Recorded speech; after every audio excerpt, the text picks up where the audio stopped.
Alors, il est effectivement le temps de la clôture. Rassurez-vous, je ne vous demande pas de le faire debout, comme ça nous a été suggéré ce matin.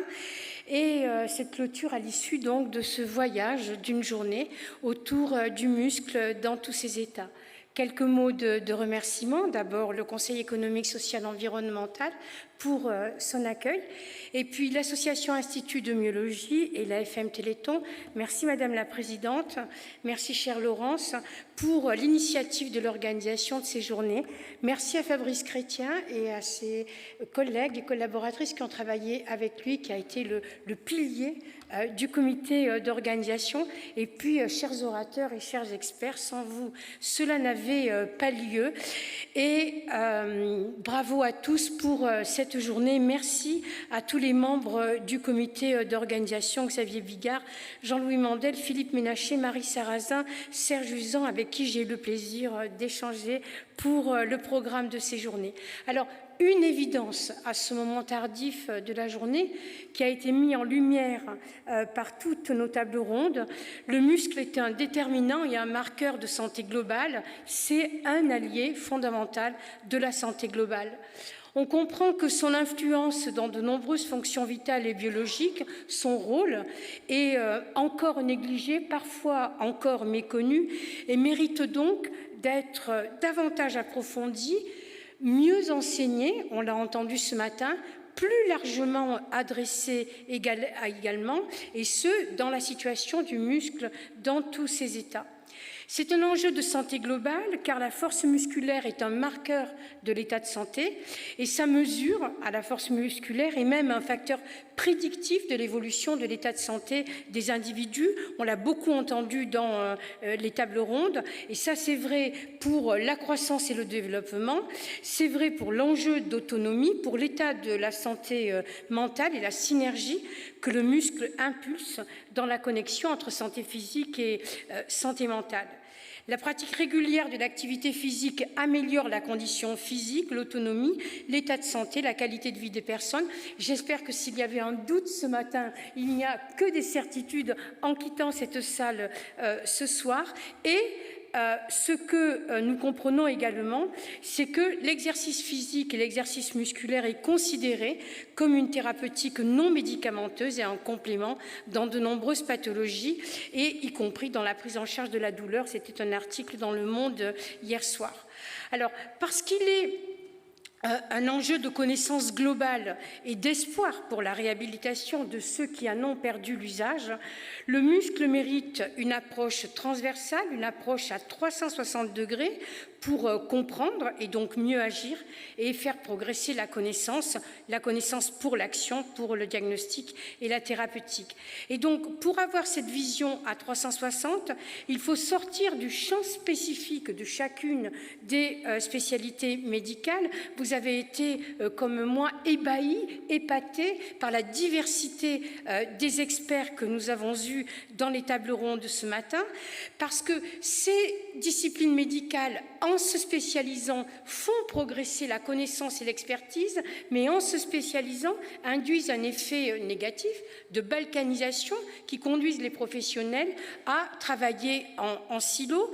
Et donc, il faut approfondir la médecine du muscle. La myologie est déjà une discipline médicale, scientifique, transversale. Elle concerne la majorité des disciplines médicales. Et approfondir cette médecine des muscles, ça n'est pas créer une discipline supplémentaire, complémentaire, au contraire, mais davantage acquérir de nouvelles connaissances, valoriser, enseigner, former et construire des liens dans l'interdisciplinarité, dans la transversalité et attendre de cette interdisciplinarité de la valeur, comme par exemple sont en train de nous donner de la valeur en créant des objets nouveaux, tous ces scientifiques qui travaillent des neurosciences à la robotique sur les exosquelettes ou les robots.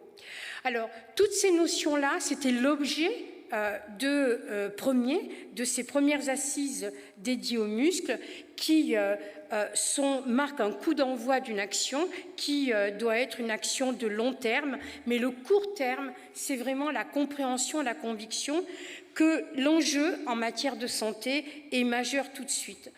En matière de santé publique, nos plus gros enjeux de santé publique en France et dans le monde, en tout cas le monde occidental, aujourd'hui, pour prévenir ou stabiliser les maladies chroniques ou pour prévenir, réduire les effets induits par le vieillissement de la population, mènent aux muscles. Tous ces enjeux de santé publique ont un dénominateur commun, pas le seul, mais ils en ont un, qui est le muscle.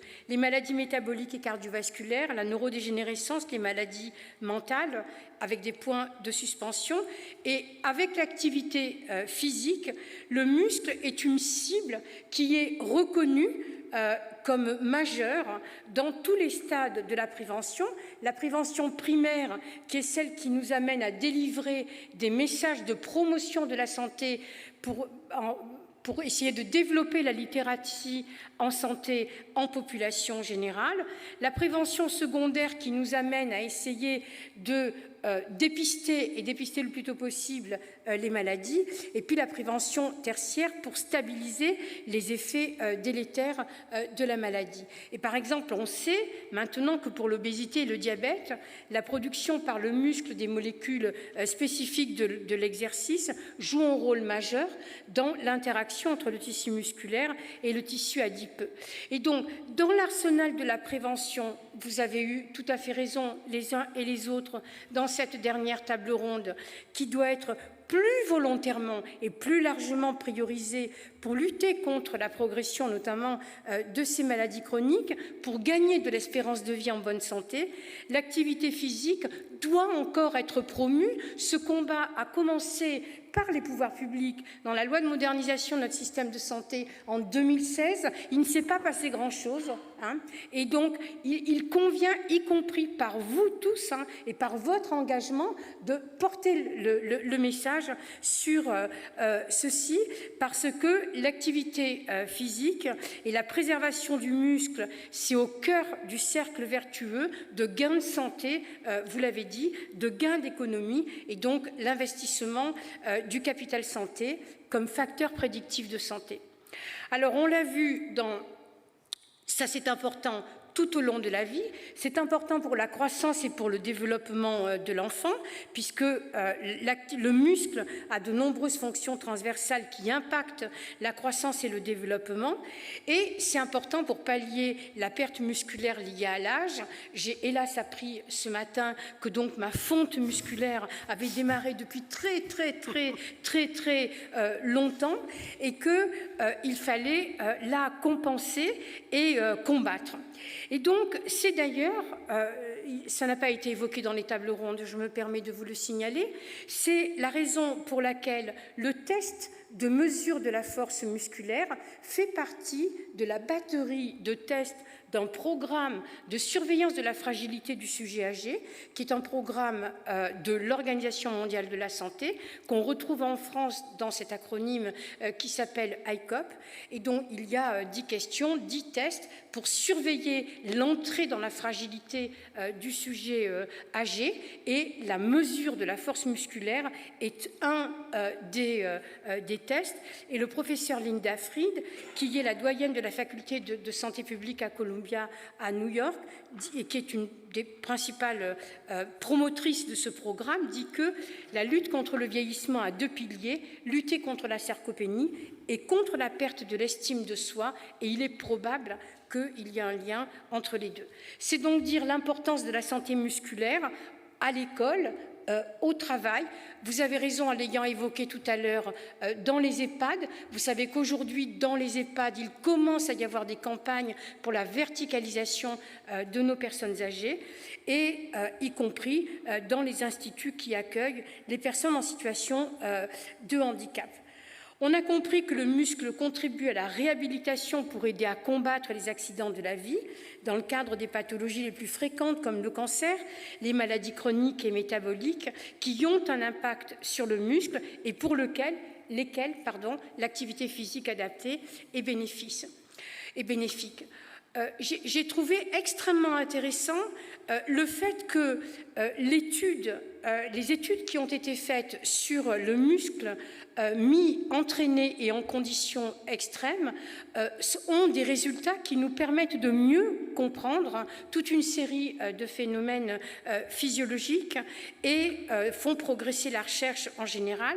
Et puis, inversement, la recherche sur le muscle sain vous permet, à vous qui travaillez sur le muscle entraîné en conditions extrêmes, de progresser. Sur les muscles, le muscle et la maladie, très rapidement, c'était notre dernière table ronde. Donc les maladies neuromusculaires sont très nombreuses, polymorphes, elles vont des maladies très rares à très fréquentes et parfois fatales. Soulignons simplement et rappelons-nous que les avancées majeures liées à la thérapie génique sont en partie liées à l'efficacité du Généton et de tous ces programmes. Et nous avons compris qu'il y avait un cercle vertueux dans le fait que l'exercice physique et l'activité physique permettent de répondre, d'être plus fort dans les périodes de combat contre ces maladies. On comprend aussi qu'il faut qu'on arrive à comprendre mieux comment protéger les muscles des traitements iatrogènes et des maladies pour améliorer et qu'il faut donc mieux comprendre l'amélioration de la tolérance au traitement. Voilà, ça c'était donc quelques propos conclusifs. Notre voyage autour du muscle n'est pas terminé. Ces assises précèdent d'autres étapes. Nous sommes dans la semaine du muscle de l'AFM Téléthon. Madame la Présidente, je me fais l'ambassadrice donc de l'AFM Téléthon avec votre permission. Donc, sont en cours un manifeste plaidoyer avec des propositions concrètes sur ce qui a été évoqué. La myologie doit être davantage étendue, entrer davantage en interaction avec les autres spécialités dans l'enseignement de la formation initiale autant que continue. Il faut donc travailler là-dessus, identifier les pistes du dialogue, bien sûr, avec toutes les autres sociétés savantes.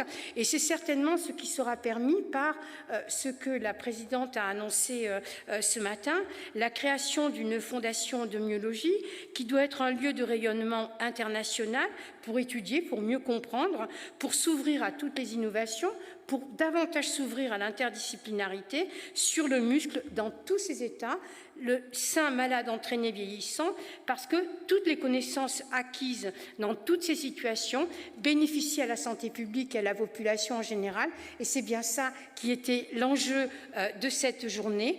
Le muscle est un enjeu majeur de santé globale. Prenez soin de vous, prenez soin de vos muscles. Merci pour votre attention toute la journée et à très bientôt.